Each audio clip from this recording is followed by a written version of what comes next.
Hey guys, what's going on? Aaron here. Welcome to the video. So Bitcoin is up a lot today.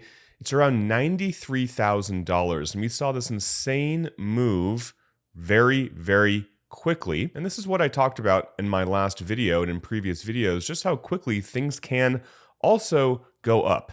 In this video, I'm going to talk about why I believe this move is happening and what I am seeing in the rest of the crypto space. But before I get into all of the news that I want to cover, this video is based solely on my opinion and what I'm personally doing in the market. I want to let you know that some of the links below are affiliate links, meaning I may earn a commission, but this will be at no extra cost to you. Please remember, under no circumstances will I ever contact you and ask you for investments. You can confirm all of my real social media handles in the description. This content is for educational and entertainment purposes only. I am not a financial advisor. I'm just someone talking into a microphone in a hotel room. So Bitcoin around 93K. ETH is up quite a bit. A couple days ago, it was at $2,700. Now it's at over $3,000. And it really comes down to a couple big things I want to talk about. I want to touch on MicroStrategy because we're getting a lot of people smarter than myself give their opinions on it, and I really want to share that with you. Also, huge news about essentially Kevin Hassett being the next Fed chair. I'll play this video in just a moment. I think the market is really reacting to that. We're getting some updates on this market structure bill, which is also very good for the space as well.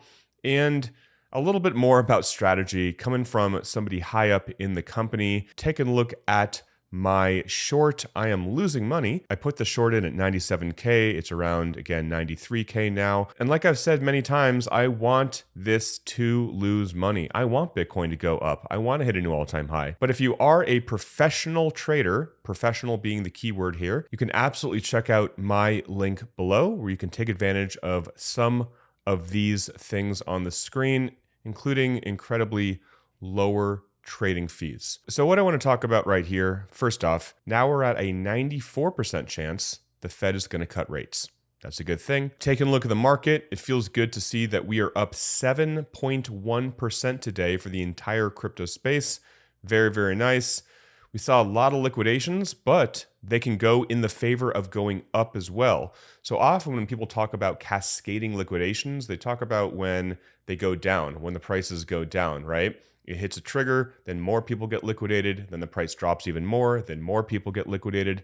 But the same thing can happen, like we're seeing here, when the price moves up. Over half or almost $500 million wrecked in the last 24 hours. So moves can go up and down pretty darn quickly. So diving into the story right here, I want to play this video. Trump basically said that Kevin Hassett is going to be the next Fed chair. Let's take a look. It's a great group, and I guess a potential Fed chair is here too. I don't know.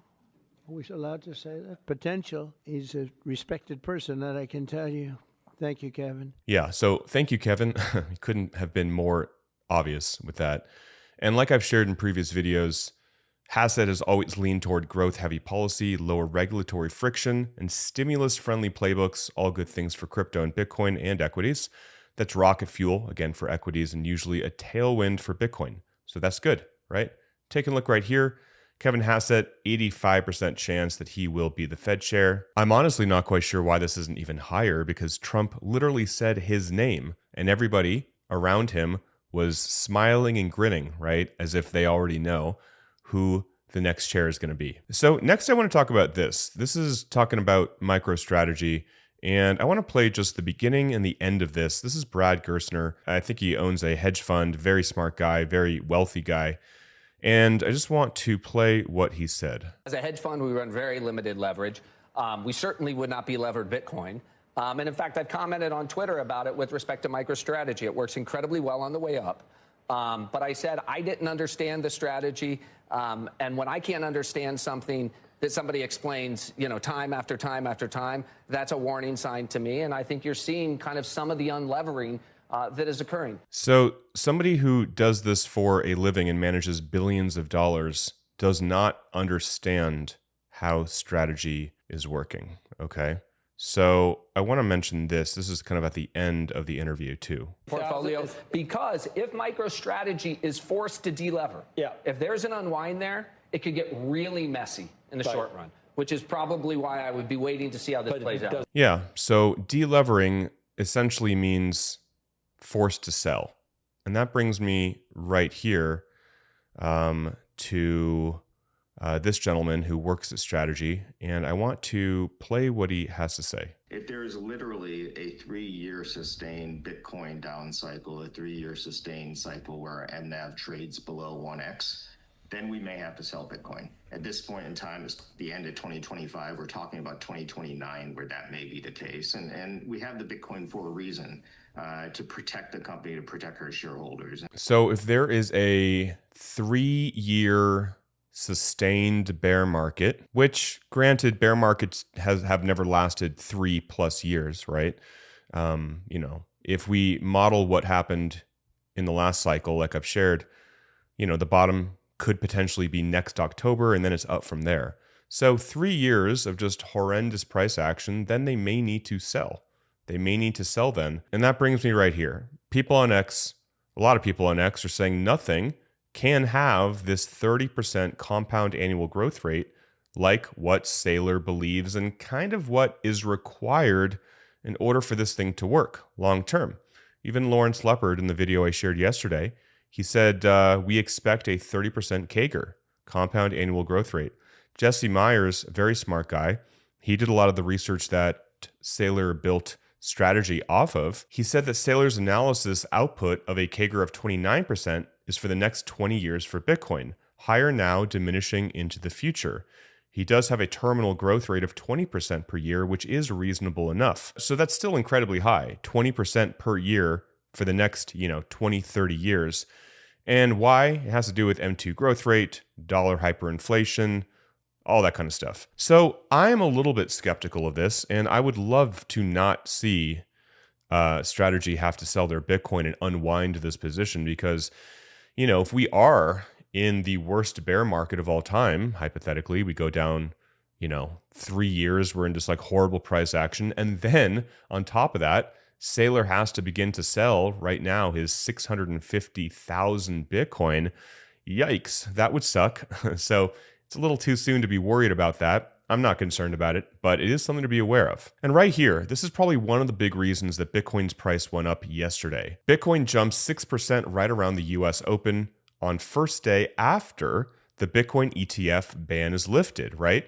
Talked about yesterday, Vanguard is finally letting people buy Bitcoin ETFs on their platform. And this is something that I would defer to Eric. He is literally the senior ETF analyst for Bloomberg, and he's the one that tracks ETF inflows and outflows. So for him to think that this price action had to do with possibly opening up the second largest brokerage, Vanguard, in the US, now its customers can buy Bitcoin ETFs and not just sell them.